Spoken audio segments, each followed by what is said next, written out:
अस्सलाम वालेकुम नाज़रीन, मेरा नाम मोहम्मद सलमान है और मैं CEO हूँ मडी ऐप्स इनकॉर्पोरेटेड। एक कंपनी है अमेरिका में जो ऐप्स डेवलप करती है। हमारे इंडियन व्यूअर्स की तरफ से बहुत ज़्यादा डिमांड आती है कि how to make money from Android apps, तो हमने सोचा कि इस पर एक हिंदी में वीडियो कर लेते हैं। तो सबसे पहले ये जानना ज़रूरी है कि एंड्रॉयड है क्या। एक्चुअली एंड्रॉयड एक ऑपरेटिंग सिस्टम है।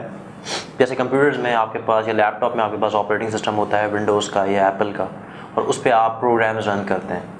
मोबाइल पे ऑपरेटिंग सिस्टम है एंड्रॉयड एंड iOS, जो बहुत आजकल फेमस हैं मार्केट में। और भी कुछ ऑपरेटिंग सिस्टम्स हैं, और प्रोग्राम्स की जगह मोबाइल में या टैबलेट्स पे ऐप्स होती हैं, और ऐप्स जो हैं वो डिफरेंट डेवलपर्स डेवलप करते हैं और उन के ज़रिए पैसे अर्न करते हैं।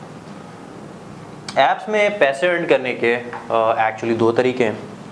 एक तो इन ऐप परचेसेस के थ्रू है, जैसा कि आप कोई भी ऐप डाउनलोड करें तो कुछ फ़ीचर्स उसके फ्री होते हैं, लेकिन मज़ीद एडवांस फ़ीचर्स एक्सेस करने के लिए आपको कुछ पैसे देने पड़ते हैं थ्रू क्रेडिट कार्ड, और फिर वो फ़ीचर्स अवेलेबल हो जाते हैं उस ऐप। इसी तरह आप देखते होंगे कि ऐप्स के दरमियान एड्स भी आ रहे होते हैं, तो डिफरेंट ऐड नेटवर्क के थ्रू ये एड्स जो है डेवलपर्स अपनी ऐप्स के अंदर लगाते हैं और इनसे भी पैसा कमाया जाता है। अब ये कैसे कमाया जाता है ये हम आपको इंशाल्लाह नेक्स्ट एपिसोड में बताएंगे, और डिफरेंट तरीक़ों से डेवलप कैसे करनी है app without having a lot of technical knowledge, ये भी हम आपको इंशाल्लाह नेक्स्ट एपिसोड में बताएंगे। Thank you very much for your time. अल्लाह हाफ़िज़।